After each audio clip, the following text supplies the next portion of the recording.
मान लेते हैं कि आप किसी एक रेस्टोरेंट में जाते हैं और अपने पसंदीदा भोजन को ऑर्डर करते हैं। आपने पनीर ऑर्डर किया, चिकन ऑर्डर किया, चावल ऑर्डर किया और आपने देखा कि बिल 1570 रुपये आता है। और फिर आप देखते हैं कि बिल में कुछ और जुड़ा है जो कि बिल के अमाउंट को बढ़ा देता है, बिल की राशि को बढ़ा देता है और ये 1648.5 रुपये आता है। तो यहाँ पर जो बिल में अतिरिक्त जुड़ा हुआ है इसका संबंध प्रतिशत से है और ये और कुछ नहीं बल्कि गुड्स एंड सर्विसेज टैक्स है, जिसे शॉर्ट में हम जीएसटी कहते हैं। हिंदी में इसे माल या फिर वस्तु और सेवा कर कहते हैं। ये दो प्रकार के होते हैं। एक होता है केंद्रीय जीएसटी, सेंट्रल जीएसटी, जिसे हम शॉर्ट में सीजीएसटी कहते हैं, और दूसरा होता है राज्य जीएसटी, स्टेट जीएसटी, जिसे हम शॉर्ट में एसजीएसटी कहते हैं। तो वस्तु और सेवा कर, जिसे हम गुड्स एंड सर्विसेज टैक्स कहते हैं, ये दो प्रकार के होते हैं। Central goods and services tax, state goods and services tax, अर्थात केंद्रीय वस्तु और सेवा कर और राज्य वस्तु और सेवा कर। अब कर यानी कि टैक्स है क्या, ये वास्तव में होता क्या है? जब आप स्नातक की पढ़ाई करके नौकरी पेशे में लग के पैसे कमाना चालू करेंगे तब आप इस शब्द के बारे में काफी सुनेंगे। टैक्स यानी कि कर के बारे में आप काफी सुनेंगे। तो चलिए इसको डिटेल में समझते हैं, इसको और गहराई से समझते हैं कि है क्या। तो टैक्स क्या है, कर क्या है? तो ये सरकार के लिए आय का एक स्रोत है। मान लेते हैं मैं और आप उपभोक्ता बनकर किसी दुकान से एक फोन खरीदने गए और हमने उनको कुछ पैसे दिए, यानी कि हमने दुकानदार को पैसों का भुगतान किया और बदले में हमें फोन मिला। तो जिस धन का हमने भुगतान किया है इसे खुदरा मूल्य यानी कि रिटेल प्राइस कहते हैं।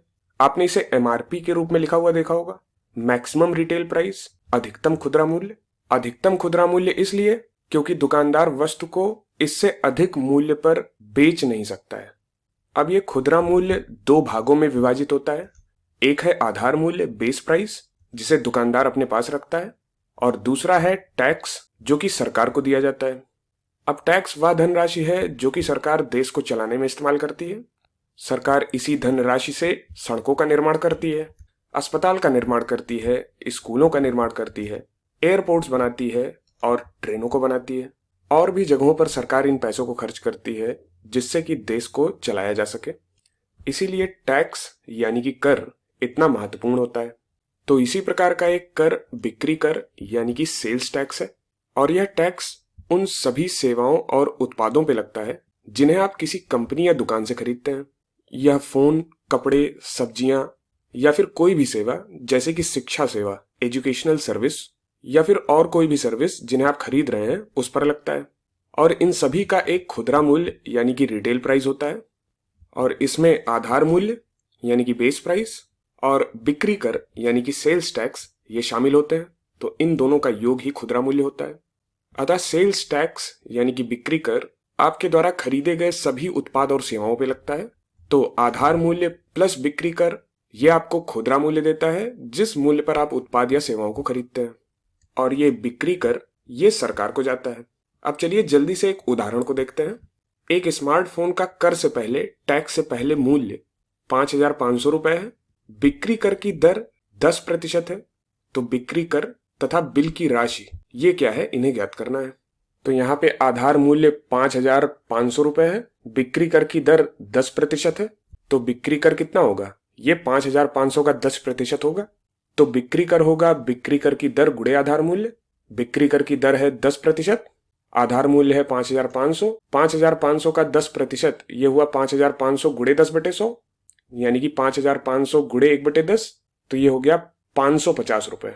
अब बिल की राशि क्या होगी, खुदरा मूल्य, रिटेल प्राइस ही बिल की राशि होगी, और रिटेल प्राइस यानी कि खुदरा मूल्य ये आधार मूल्य प्लस बिक्री कर के बराबर होता है। आधार मूल्य है 5500 रुपए, बिक्री कर अभी ज्ञात किया 550 आया, इन दोनों को जोड़ लिया तो 6050 रुपए हुआ। यह है बिल की राशि यानी कि खुदरा मूल्य 6050 रुपए है। तो बिक्री कर हो गया 550 रुपए और बिल की राशि हो गई 6050 रुपए। अब अगला हमारे पास है वैट यानी कि वैल्यू एडेड कर, वैल्यू एडेड टैक्स। अब जैसे कि उपभोक्ता बिक्री कर यानी कि सेल्स टैक्स का भुगतान करता है, ठीक उसी प्रकार दुकानदार वैल्यू एडेड कर का भुगतान करता है जब वो फोन किसी फैक्ट्री से लेता है।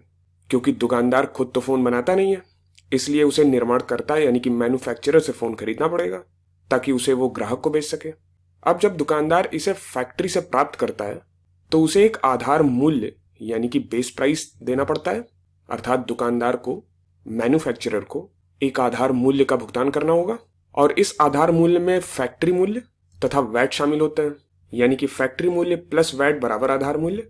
तो फैक्ट्री मूल्य प्लस वैट बराबर आधार मूल्य होता है, लेकिन आधार मूल्य पर यहां हमने स्टार मार्क लगा रखा है। मतलब अभी के लिए हम मान लेते हैं कि अन्य चीजें जैसे कि दुकानदार द्वारा उसका मुनाफा इत्यादि इसमें नहीं जुड़ा है। तो यह आधार मूल्य है फैक्ट्री मूल्य प्लस वैट के बराबर, जब हमने ये मान रखा है कि इसमें कुछ और नहीं जुड़ा है। इसलिए अभी हम फिलहाल के लिए वैट के बारे में सोचते हैं। तो यहाँ पर वैट सरकार को जाता है। अब चलिए इस पे आधारित जल्दी से एक उदाहरण को देखते हैं। यहाँ पर एक खुदरा विक्रेता को एक स्मार्टफोन 5,500 रुपए में मिला, जिसमें कुल वैट दर 25% थी। स्मार्टफोन का फैक्ट्री मूल्य क्या था ये हमें ज्ञात करना है। तो चलिए इसे हल करते हैं। यहाँ पर आधार मूल्य 5,500 रुपए है, वैट दर 25% है और हमें पता है कि फैक्ट्री मूल्य प्लस वैट ये आधार मूल्य के बराबर होता है। हमें आधार मूल्य पता है, हमें वैट पता है कितने प्रतिशत लग रहा है, हमें यहाँ फैक्ट्री मूल्य ज्ञात करना है। तो हम फैक्ट्री मूल्य नहीं जानते हैं, इसे हमें ज्ञात करना है। तो माना फैक्ट्री मूल्य स्मॉल एफ है। अब वैट बराबर होगा वैट दर गुणे फैक्ट्री मूल्य, क्योंकि फैक्ट्री मूल्य पर ही वैट लगता है। तो फैक्ट्री मूल्य है 5,500 रुपए और इसका 25% यही वैट होगा। तो वैट दर है 25%, फैक्ट्री मूल्य हमने एफ माना, तो 25% गुणे एफ ये हो जाएगा वैट। तो वैट हमें ये मिल गया। आधार मूल्य हमें पता ही है 5,500 है, तो आधार मूल्य को यहाँ पे उठा के रख दिया और वैट को यहाँ पे उठा के रख दिया यहाँ पे। तो ये समीकरण हो गया। फैक्ट्री मूल्य को हमने एफ माना, तो यहाँ पे आ गया एफ प्लस वैट तो अभी निकाला 25% गुणे एफ, तो यहाँ पे 25% गुणे एफ आ गया और ये बराबर है आधार मूल्य के और ये तो है 5,500। अब यहाँ पर एफ कॉमन ले लिया, तो ये हो गया एफ ब्रैकेट में 1 प्लस 25% गुणे 1 बराबर 5,500। यहाँ पे ये 25% हुआ 25/100 और गुणे 1 है, तो ये हो जाएगा 25/100 जो कि हो गया 0.25। तो ये हो गया एफ ब्रैकेट में 1 प्लस 0.25 बराबर 5,500। 1 प्लस 0.25 ये हो गया 1.25 और इसको इधर भेजा तो हर में आ जाएगा ये। तो एफ बराबर हो गया 5,500 बटे 1.25। इसको हल किया तो ये 4,400 के बराबर है, यानी कि हमें फैक्ट्री मूल्य 4,400 के बराबर मिल गया। अब चलिए टैक्स के सबसे महत्वपूर्ण प्रकार पे आते हैं, जिसे हम जीएसटी के नाम से जानते हैं, गुड्स एंड सर्विसेज टैक्स, माल और सेवा कर या फिर कहें वस्तु और सेवा कर। आप सभी को पता है कि जीएसटी ये वर्तमान समय की टैक्स प्रणाली है। अभी हमने देखा कि जब दुकानदार ने फैक्ट्री से सामान लिया तो वहां पर वैट लगा, जब ग्राहक दुकानदार से सामान लेता है तो वहां सेल्स टैक्स लगता है। तो यहाँ पर भिन्न भिन्न प्रकार के टैक्सेस यानी कि कर लगते हैं और भी तरह तरह के कर होते हैं, टैक्सेस होते हैं, जैसे कि उत्पाद शुल्क, केंद्रीय बिक्री कर, सेवा कर, प्रवेश कर, मनोरंजन कर और भी बहुत कुछ। तो सरकार ने सोचा कि क्यों ना इसको और सरल बनाया जाए, इन सभी करों को मिलाकर एक प्रकार का कर बनाया जाए जिसे हम जीएसटी के नाम से जानते हैं। जीएसटी जिसे हम गुड्स एंड सर्विसेज टैक्स कहते हैं, वस्तु और सेवा कर या फिर माल और सेवा कर। तो इसीलिए हम हर जगह पे अब जीएसटी देखते हैं, हम वैट या सेल्स टैक्स इन सब का नाम नहीं सुनते अब चलिए जल्दी से एक उदाहरण देखते हैं। जीएसटी पे आधारित एक उदाहरण को करते हैं।